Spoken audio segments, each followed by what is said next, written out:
ఏపీలో చేనేత కార్మికుల జీవితాల్లో వెలుగులు నింపే వరకు తమ ప్రభుత్వం అడ్డగా ఉంటుందని సీఎం చంద్రబాబు పేర్కొన్నారు.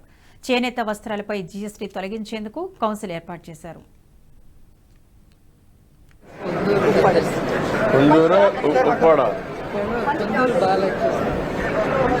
కొందరు కూడా అంత ఇది ఉండవు కదా.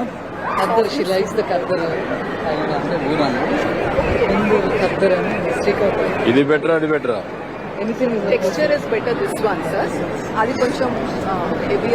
నేను ఒకే విషయం చెప్తున్నాను. ఎప్పుడు కూడా తెలుగుదేశం పార్టీ పెట్టినప్పటి నుంచి తెలుగుదేశం పార్టీకి అండగాసిన వ్యక్తులు వెనుకబడిన వర్గాలు, బీసీలు. ఆ బీసీలని ఎట్టి పరిస్థితుల్లో మరిచిపోమని మరొక్కసారి మీ అందరికీ హామీ ఇస్తున్నాను. నేను చెప్పిన మాటలన్నీ కూడా నిలబెట్టుకుంటాం. బీసీల కోసం ఒక ప్రత్యేకమైన చట్టం కూడా తీసుకొస్తాం. ఆ చట్టం బీసీ రక్షణ కోసం పనిచేసే విధంగా తీసుకొస్తామని చెప్పి కూడా నేను మీకు తెలియజేస్తున్నాను. బీసీల్లో చాలా కులాలున్నాయి, చాలా వెనుకబడి ఉన్నారు, ఆస్తులు లేవు. కుల వృత్తులు, చేతి వృత్తుల ఆధారంగా ఈరోజు ముందుకు పోతూ వచ్చారు.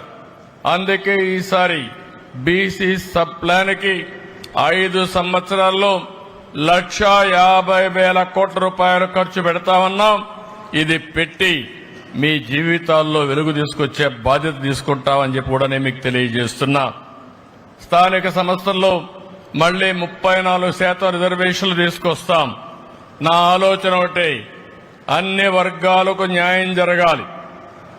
ఏ కొద్ది మందికో కాకుండా అట్టడుగు నుండే వర్గాల్ని ఆర్థికంగా, రాజకీయంగా, సామాజికంగా పైకి తీసుకురావాల్సిన బాధ్యత రాజకీయ పార్టీలకు ఉంది.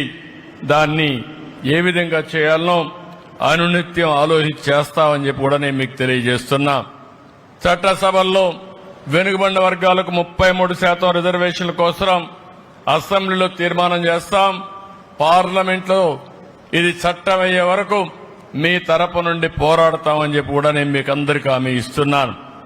ఇంకో పక్క నామినేషన్ పోస్టులో కూడా మీకు న్యాయం చేస్తాం. ఈరోజు మీరు చూస్తే టీడీపీ రాష్ట్ర పార్టీ అధ్యక్షుడిని, స్పీకర్ని కూడా బీసీలకే ఇచ్చాం. మంత్రులను కూడా అగ్రస్థానం ఇచ్చిన party Telugu Desam party, NDA government అని చెప్పి కూడా నేను గుర్తు చేస్తున్నాను. అయితే ఈరోజు మీరు ఒక్క విషయం గుర్తుపెట్టుకోవాలి. నేనైతే ఈరోజు ఎంతో ఆశగా వచ్చాను అన్ని అనౌన్స్ చేయాలని. అడిగిన దానికంటే ఎక్కువ ఇవ్వడం నా స్వభావం. కానీ ప్రభుత్వాన్ని చూస్తున్నాను, 2 నెలలుగా చూస్తున్నాను. అన్ని శాఖలు సమీక్షలు చేశాను, అసెంబ్లీ అయ్యింది. కానీ ఈరోజు మీరు చూస్తే ఖజానా దివాలా తీసింది. మామూలు కాదు, 10 లక్షల కోట్ల రూపాయలు అప్పు చేశారు. వడ్డీ అసలు కట్టాలంటే సంవత్సరానికి 80 నుంచి 90 వేల కోట్ల రూపాయలు కట్టాలి.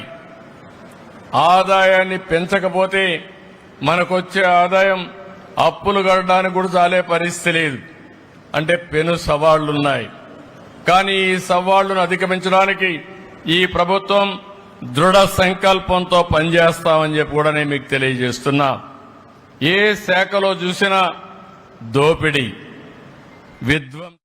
ఈ వీడియో మీకు నచ్చినట్టయితే లైక్ చేయండి, 10 మందికి షేర్ చేయండి. అలాగే కామెంట్ల రూపంలో మీ అభిప్రాయాలను మాతో పంచుకోండి. Nationalist hub group of channels ను సబ్స్క్రైబ్ చేసుకుని తెలుగునాట జాతీయవాద జర్నలిజాన్ని ప్రోత్సహించండి. ఈ వీడియో కింద ఉన్న బెల్ ఐకాన్ పై క్లిక్ చేయడం మర్చిపోవద్దు.